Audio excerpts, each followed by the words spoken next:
नमस्कार, मैं कविता दुआ करनाल से स्वागत करती हूँ आपका 10th हिस्ट्री की क्लास में। जैसा कि आप जानते हैं, हिस्ट्री के 9 लेसन हैं सिलेबस में इस बार, और 9 के 9 बिल्कुल नए हैं। हम लेसन 8 पर चल रहे थे। लेसन का नाम है भारत में ब्रिटिश उपनिवेशवाद विरोधी आंदोलन। इसका भाग हम 4 आज बनाने जा रहे हैं। अब हम जानते हैं क्रांतिकारी आंदोलनों के बारे में जो 1894 से 1947 तक हुए। जो सबसे पहली घटना थी वो है चापेकर बंधुओं द्वारा क्रांतिकारी घटनाएं। 1897 में पूना में प्लेग फैला। प्लेग से निपटने के लिए अंग्रेज़ों ने रैंड नामक अंग्रेज को प्लेग कमिश्नर बनाया। उसने पूना के घरों और मंदिरों में बेरोक टोक प्रवेश किया, जिससे कि आम जनता में असंतोष पैदा हो गया। तो इन चापेकर बंधुओं ने उसे 22 जून को गोली मारकर हत्या कर दी।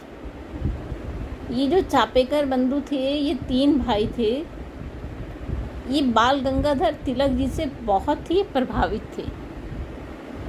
तो इन्होंने बाल गंगाधर तिलक जी से प्रेरणा लेते हुए देश की आज़ादी के लिए अपने प्राणों की आहुति दी।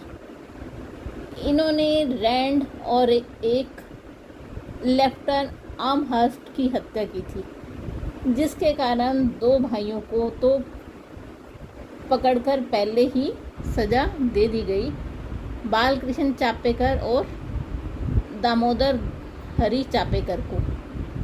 जो तीसरा भाई था वासुदेव चापेकर, उसने उन दोनों भाइयों की जो अंग्रेज थे उन्हें सूचना दी थी।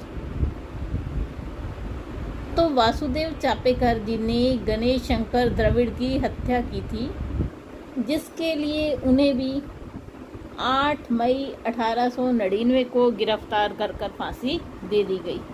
तो इन तीनों वीर बंधुओं ने देश की आज़ादी के लिए अपना बलिदान दिया, और आज भी इनका नाम बड़े सम्मान से लिया जाता है।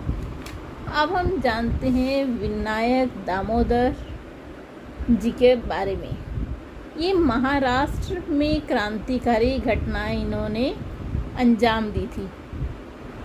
इन्होंने यूरोप जाने से पहले मित्र मेला और अभिनव भारत जैसी संस्थाओं की स्थापना की, जहां से अनेक क्रांतिकारी बनाए गए।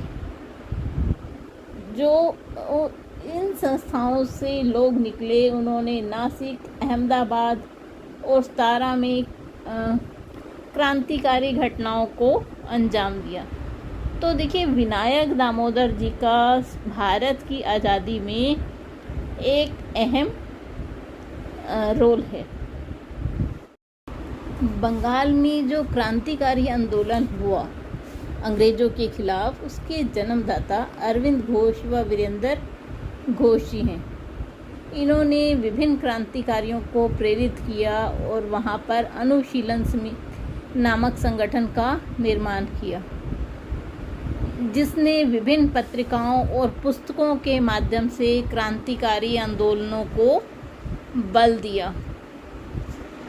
चलिए, अब हम जान लेते हैं श्यामजी कृष्ण वर्मा व विनायक दामोदर सावरकर जी द्वारा उठाए गए कदमों के बारे में।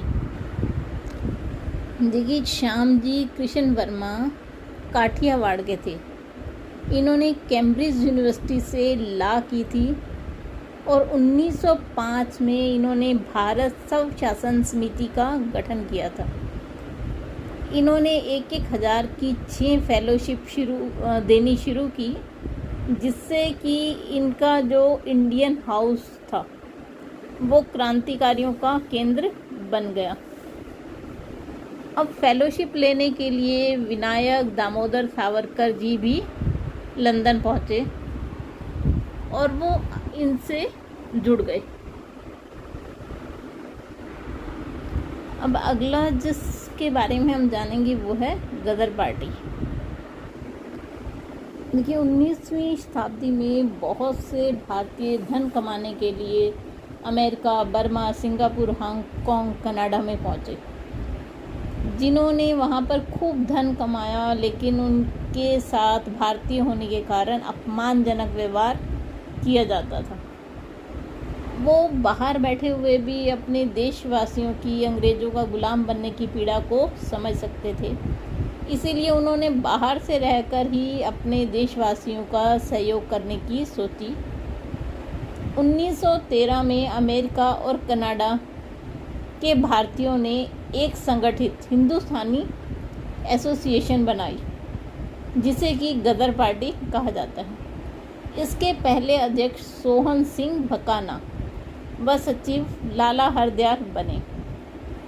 इस पार्टी का मुख्य उद्देश्य यह था कि हर संभव प्रयास करेंगे ताकि ब्रिटिश जो शासक थे उन्हें भारत से निकाला जा सके।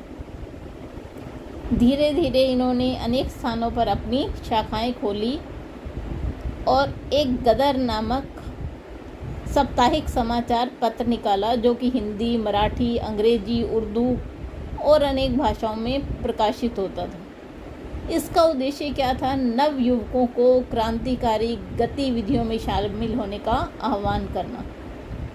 1914 में लाला हरदयाल को गिरफ्तार करने के आदेश दिए गए और वो अमेरिका छोड़कर स्विट्ज़रलैंड चले गए, लेकिन उसके पश्चात भी अनेक अन्य नेताओं ने इस आंदोलन को जारी रखा।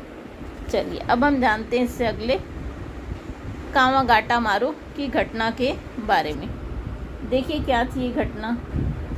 देखिए जो गदर पार्टी के सदस्य थे उन्होंने भारत के क्रांतिकारियों को हथियार देने की सोची। उन्होंने जर्मन से शस्त्र खरीदे और एक जहाज़ में भारत में भेजे, लेकिन जो अंग्रेज थे उन्हें पहले से ही उसका पता चल गया। तो जैसे ही वो शस्त्र वहाँ पहुँचे, उन्होंने व्यक्तियों को बंदी बना लिया जो लेकर आ रहे थे, और उन्हें मृत्युदंड दिया गया।